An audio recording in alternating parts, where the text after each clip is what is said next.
some of your favorite things in Disney World are going away. I'm your Disney World wingman, and I'm gonna tell you how to catch them before they're gone.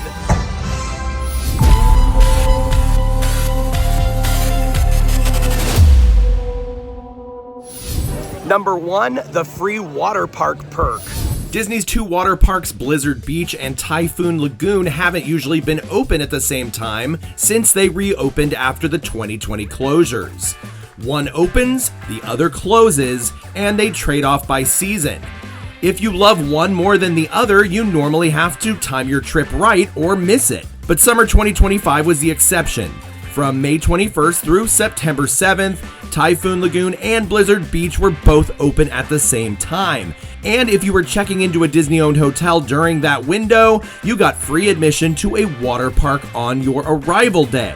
No ticket, no upgrade, just scan your Magic Band and walk in. That perk saved a family of 4 close to $300, and it's stacked. Guests who booked split stays triggered it twice, and plenty used that to hit both parks in one trip without paying a cent. But now the overlap is gone. September 7th was Blizzard Beach's last day this season. Typhoon Lagoon remains open for now, but Disney hasn't announced when it will close and the other will reopen. And in 2026, the perk doesn't return as a year-round offer.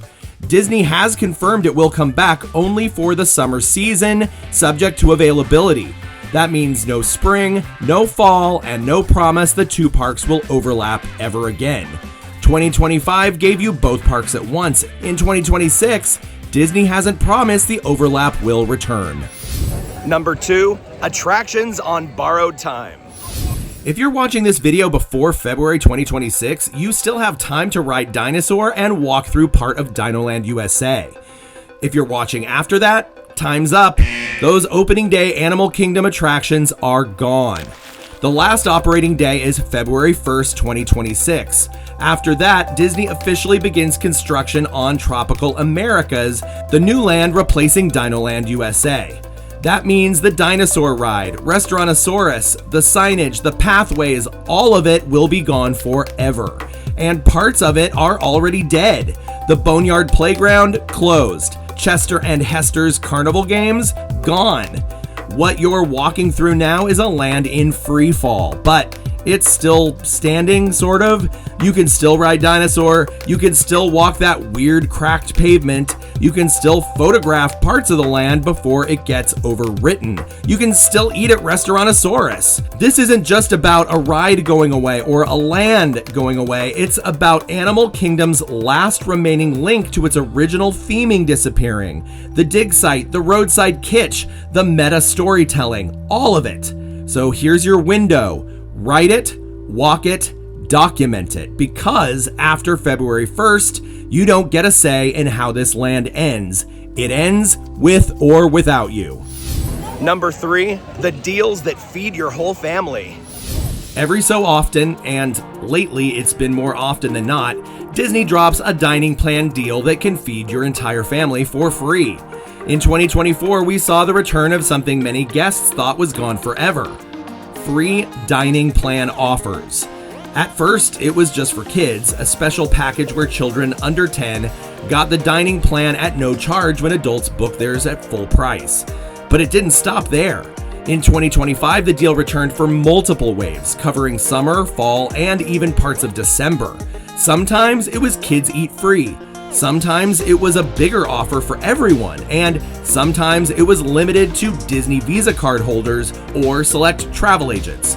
But the pattern was clear. If you're watching, they're coming. These aren't guaranteed every year, but if you look at dates, a rhythm emerges.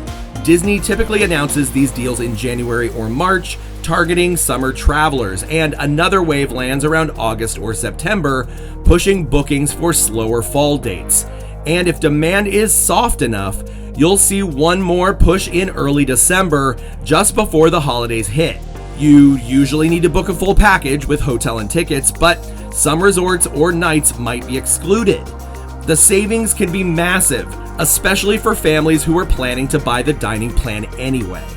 The reason we're flagging this is simple. The dining plan is back, and so are the promos.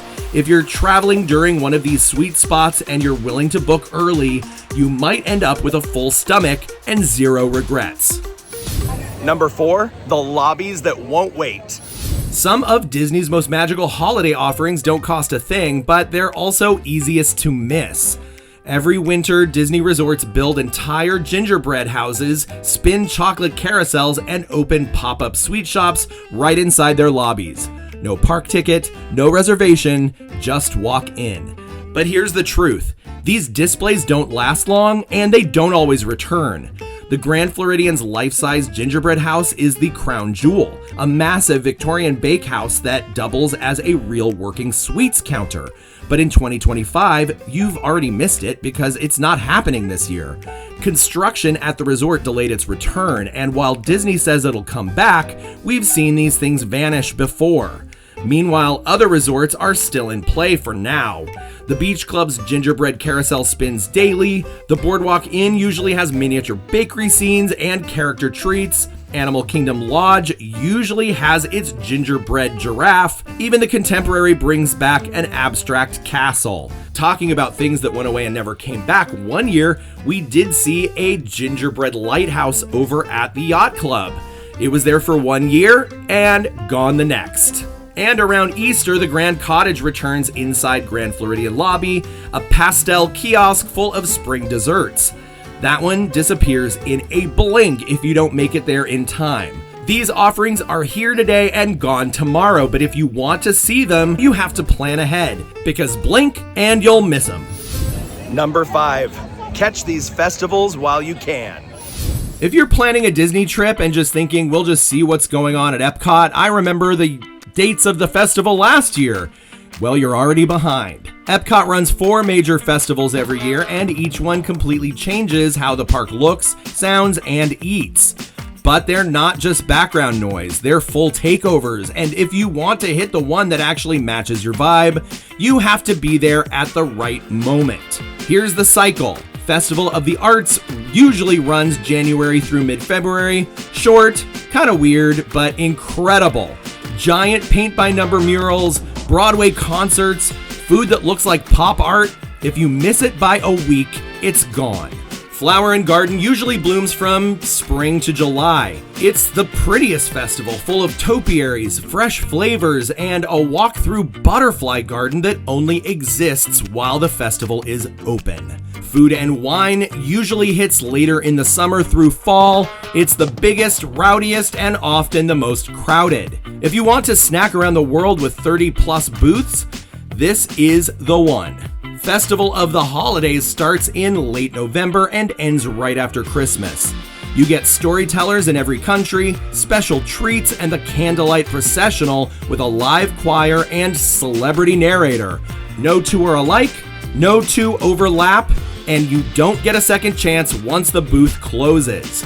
So if you're dreaming of the one with the food art, or the one with the cookie stroll, or the one with the butterfly tent, make sure your trip matches its calendar, because Epcot never stands still, and if you guess wrong, the festival you wanted already packed up and left. Number 6, the snacks that vanish with the season. You've seen them. Neon purple whoopie pies for Halloween, rainbow cupcakes for Pride Month, brownie peppermint bark at Christmas. They blow up your feed. They look incredible, and they're gone in a blink.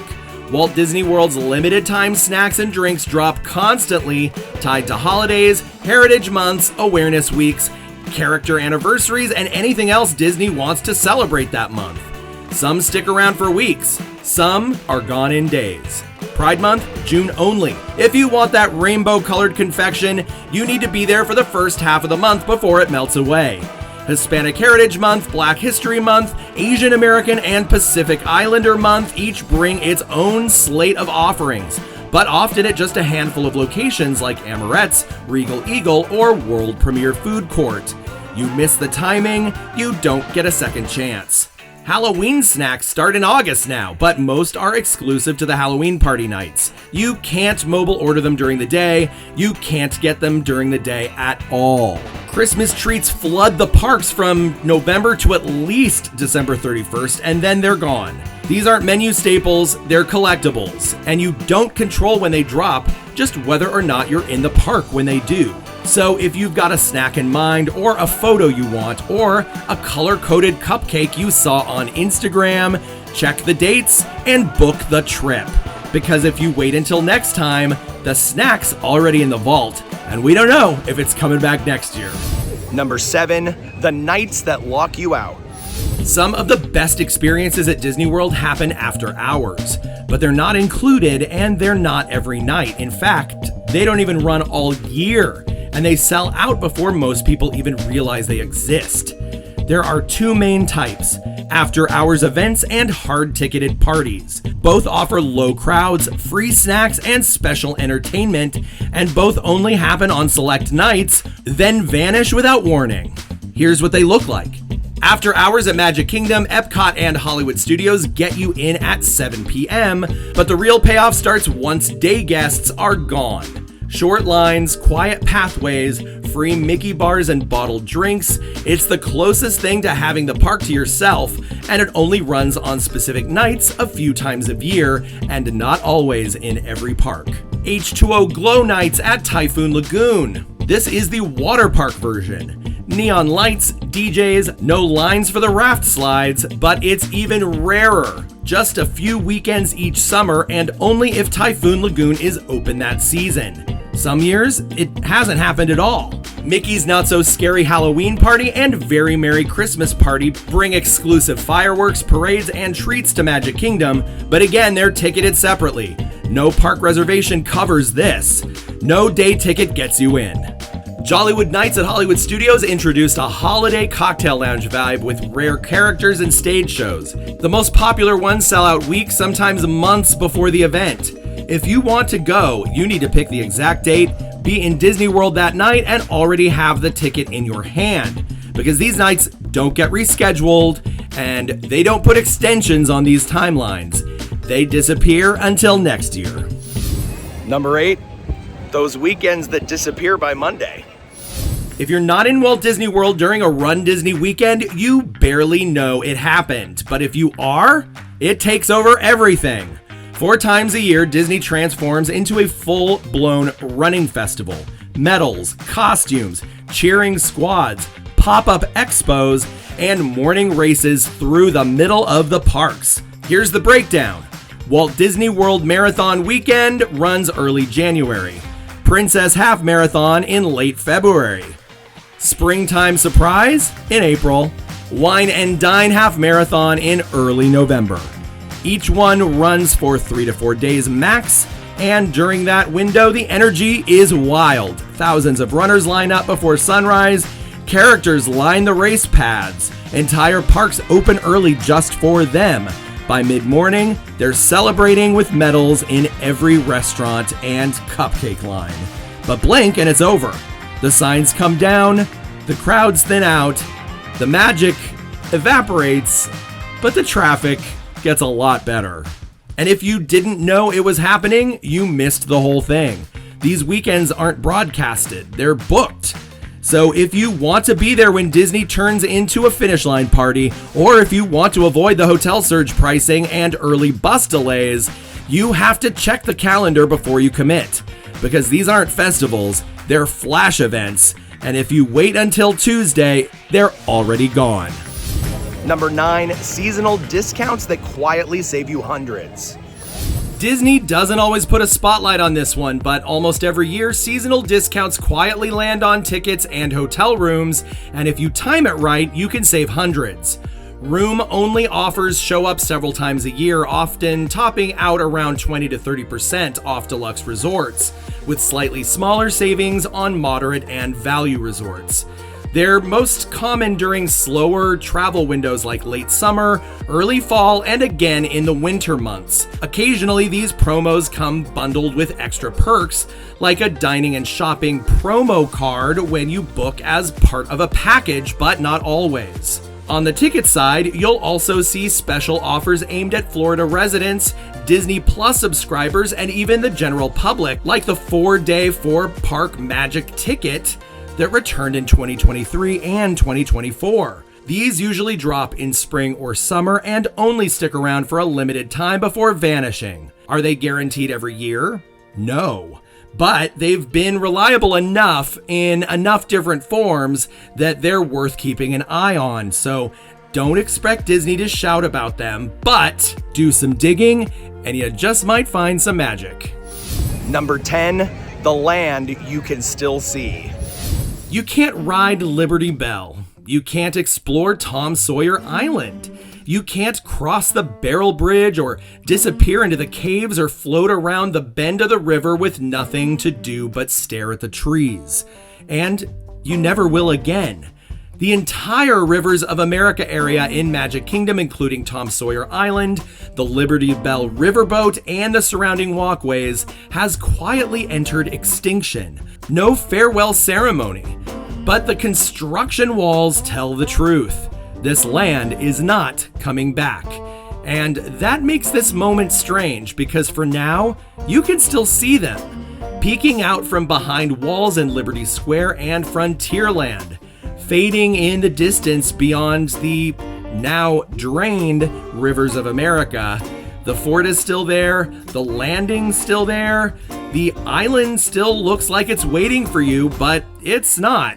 The demolition is coming, and what's replacing it is controversial. So if you're in Magic Kingdom soon and you find yourself walking by what used to be the water, look, that might be your only chance, because the era of slow boats, secret caves, and quiet American storytelling is almost over, and this land you can still see, it's already gone. If you made it to the end, go ahead and put this password in the comments below. And while you're down there, go ahead and hit like and subscribe and turn on notifications so you'll be the first to know when myself or one of my friends comes out with a brand new video, something we do all week. And that's because we're serious about fun. See you next time. Thank you.